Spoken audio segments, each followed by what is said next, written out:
여러분 안녕하십니까? 여수 MBC 뉴스투데이입니다. 민주당의 문재인 후보가 본선행을 확정지었습니다. 본선에서도 대세를 유지할 수 있을지 주목되는 가운데 호남의 선택이 관심사로 떠오르게 됐습니다. 윤근수 기자입니다. 지난 2012년 대선 때 광주 전남은 90% 안팎의 표를 문재인 후보에게 몰아줬습니다. 하지만 당시 민주통합당이 둘로 나뉜 이번 대선에서는 호남에서 몰표가 나오기는 어렵습니다.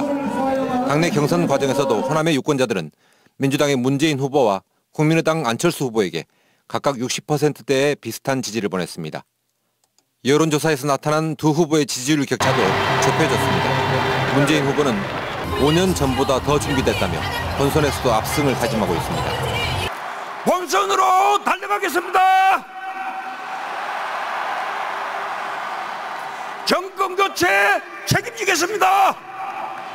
하지만 호남의 유권자들이 문재인, 안철수 두 후보 중에 누가 대통령이 돼도 정권 교체라고 판단한다면 반문 정서가 복병이 될 수 있습니다. 국민의당이 문 후보 측의 전두환 표창 발언이나 부산 대통령 발언을 계속 문제 삼는 것도 호남의 반문 정서를 자극하기 위한 전략으로 보입니다. 이에 맞서 문 후보는 호남에 대한 애정과 지원을 끊임없이 확인하고 있습니다. 호남에 약속드립니다. 제가 대통령이 되면 호남은 가장 중요한 국정운영 파트너가 될 것입니다. 호남에서 참패했던 지난해 총선의 아픈 기억을 딛고 대선 고지에 오를 수 있을지 문재인 후보의 경쟁력이 본격적으로 시험대에 올랐습니다. MBC 뉴스 윤근수입니다. 보궐선거가 8일 앞으로 다가온 순천시 의회 한 선거구에서 또 다른 시의원이 의원직을 상실했습니다. 선거법 규정에 따라 오는 대통령 선거일에 다시 보궐선거가 실시될 수 있는데요. 과연 한 달 만에 다시 선거가 치러질 수 있을지 박광수 기자가 취재했습니다. 보궐선거일을 일주일에 앞두고 선거 열기가 뜨거운 순천시 의회 나선거구. 공교롭게도 같은 선거구인 정영태 시의원이 지난주 대법원 확정 판결로 의원직을 상실해 시의원 정원 모두가 공석 상태가 됐습니다. 그렇다면 또 다른 한 명의 시의원에 대한 보궐선거는 언제 어떻게 실시될까? 선거법에 따르면 일단 대법원의 선고 결과가 시의회를 거쳐 선관위에 전달되는 시점이 대통령 선거일을 30일 이상 남겨놓아야 선거를 치를 수 있습니다. 이 같은 과정을 거쳐 선거 실시 사유가 확정되면 결정 권한은 순천시 선관위가 갖게 되고 선관위 측은 선거를 치르지 않기로 결정한 경우 즉시 공고를 해야 합니다. 보궐선거 기본적으로 사유가 발생하면 실시하는 것이 기본 원칙이긴 합니다. 다만 예외적으로 미실시할 수 있도록 근거 규정이 있기 때문에 그것을 가지고 우리가 판단해서 결정하도록 되어 있습니다. 잔여 임기가 1년 이상 남아 이로 인한 선거 소멸 사유는 없지만 해당 시의회에서 4분의 1 이상 결혼이 생기지 않으면 선거를 안 할 수도 있어 그야말로 할 수도 안 할 수도 있는 상태입니다. 만약 다시 보궐선거를 치르기로 결정될 경우 오는 12일 선거에서 낙선한 후보들도 한 달 후 다시 선거를 치를 수 있게 됩니다. 순천시 선관위는 시의회로부터 보궐선거 사유를 통보받은 뒤 지역의 다양한 의견을 수렴해 가능한 빨리 선거 실시 여부를 결정할 예정이라고 밝혔습니다. MBC 뉴스 박광수입니다. 고흥군이 체류형 관광객 유입을 위해 기반시설 확충에 나섭니다.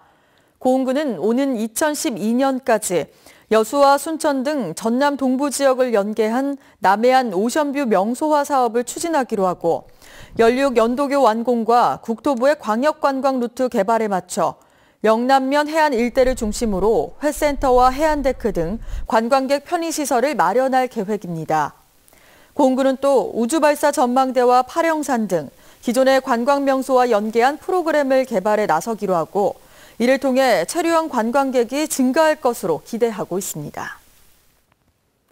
여수시가 학교 특성화 사업 육성을 위해 50여 개 교육 프로그램을 선정해 지원합니다. 여수시는 학교별 특성에 맞는 교육 프로그램을 발굴 육성하기 위해 지역 초중 고교를 대상으로 공모 사업을 실시해 문화, 예술, 체육 특기 신장 프로그램 등 52개 학교에 3억 4천만 원을 지원하기로 결정했습니다.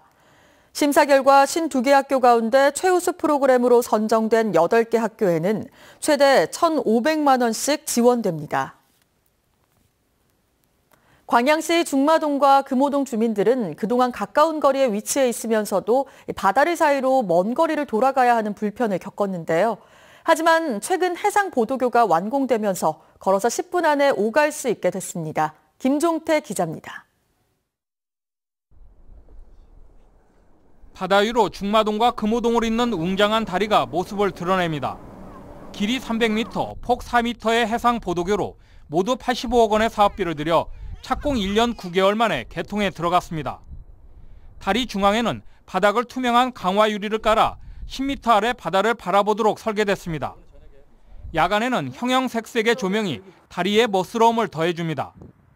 탁 트인 바다를 바라보며 산책을 하거나 자전거를 타고 다리를 건너는 주민들이 늘고 있습니다. 그동안 바다를 사이로 금호동 주민들이 중마동을 오갈 때면 금호대교와 기로대교를 통해 멀리 돌아가야 하는 불편을 겪었습니다. 그러나 해상보도교가 완공되면서 양지역 주민들은 걸어서도 10분이면 오갈 수 있게 됐습니다. 중마동하고도 가깝고 차로 안 타고 이렇게 왜 운동하기도 좋을 것 같고 마음에 힐링이 되는 것 같아요. 중마동과 금호동을 잇는 보도교는 주변 해안도로를 중심으로 한 관광지 개발에도 큰 도움을 줄 것으로 기대되고 있습니다. 보도교량이 연결되는 야산에는 수변 쉼터와 산책로, 전망대가 들어섰습니다. 보도교에서 이순신대교로 이어지는 해변에 테마거리를 조성하고 야간 조명을 강화해 관광객들을 불러 모을 계획입니다. 2019년까지 300억 원을 들여가지고 이순신대교 해변관광 테마거리 조성 사업과 마동 저수지 생태공원을 조성하면은 중마동 일대가 생태공원 또 생태 환경적인 관광 명소가 될 것으로 기대가 됩니다. 해상보도교가 그동안 가깝고도 멀었던 중마동과 금호동 주민 간 교류 증대와 관광 활성화에 기대감을 높이고 있습니다. MBC 뉴스 김종태입니다. 여수시가 본격적인 영농철을 맞아 농업 현장을 직접 찾아가 기술 지도 활동을 펼칩니다. 여수시는 이달부터 다음 달 말까지 돌산읍 등 110개 마을을 찾아 봄철에 실천해야 할 핵심 영농기술 홍보와 작물 생육 단계별 영농기술을 지도합니다. 시는 이를 위해 식량, 원예작물과 축산, 특용작물 분야 전문 지도사 13명으로 기술 지원단을 구성해 고품질 농산물 안정 생산을 위한 서비스에 나섭니다. 한진해운의 아시아 노선과 미주 노선을 인수한 새 국적 선사인 SM상선이 본격적인 광양터미널 운영에 나섰습니다. SM상선은 지난달 한진해운에 대한 인수 절차를 모두 마치고 자회사인 주식회사 SMGT를 출범해 SM상선 광양터미널 운영에 들어갔다고 밝혔습니다. SM상선 측은 이에 따라 한진해운 사태로 어려움을 겪어온 광양항 2단계 1차 선석부두가 정상 운영되게 됐다며 출범 3년 내에 한진해운이 지난해 처리한 68만 TEU까지 회복시켜 나갈 방침입니다. 광양 지역 시민사회단체가 지역기관의 반환경 정책 철회를 요구했습니다. 광양만 환경포럼 등 광양 지역 8개 시민사회단체는 어제 기자회견을 열고 가야산 6부 능선의 27층 고층 아파트 건축 계획과 관련해 조망권 침해와 자연 경관 훼손을 주장하며 계획 철회를 촉구했습니다. 또 광양만권 경제자유구역청이 산단 유치 성과 달성을 위해 화력발전소나 마찬가지인 바이오매스 발전소를 허가하려 한다며 시민의 건강권을 침해하는 반환경 정책이라고 강하게 반발했습니다. 광양 세풍산단 진입도로 개설과 관련한 교통량 조사에서 평면교차로 개설이 타당하다는 결과가 나왔습니다. 광양시는 최근 도로교통공단에 의뢰한 조사에서 세풍산단 진입도로를 평면교차로로 개설할 경우 교차로 통행시간 등을 조정하면 도로 서비스 수준이 양호 단계인 C등급까지 가능하다는 결론이 나왔다고 밝혔습니다. 이는 교통량이 매우 포화 단계인 F등급을 근거로 지하차도 개설을 요구했던 광양경제청의 입장과는 배치되는 결과입니다. 광양시는 이번 교통량 조사를 바탕으로 경제청과 국토교통부 관계자를 만나 교차로 방향 전환을 논의할 방침입니다. 전남 선관위와 전남 드래곤즈 구단이 아름다운 선거 함께 만들기 공동 캠페인 업무 협약을 체결했습니다. 맑은 하늘 보기엔 어렵겠습니다. 현재 중서부 지방 곳곳으로는 미세먼지가 짙게 나타나고 있는데요. 김포가 139, 익산이 132 마이크로그램으로 미세먼지 농도 나쁨 수준을 보이고 있고요. 서울도 나쁨 수준 가까이 올라와 있습니다. 그 밖의 지역도 오전 한때 공기가 탁해질 수 있으니까요. 오늘 외출하실 땐 황사용 마스크 꼭 착용하셔야겠습니다. 공기는 탁해도 날은 더욱 따뜻해지겠는데요. 앞으로 서울 21도까지 오르겠고요. 남부지방도 광주와 대구가 23도까지 오르는 등 계절을 한 달가량 앞서가겠습니다. 현재 서쪽 지방 곳곳으로는 안개와 먼지가 끼어 있는데요. 낮 시간대에도 연무나 방무 형태로 남아 있겠고요. 하늘에는 구름의 양이 차츰 늘어나겠습니다.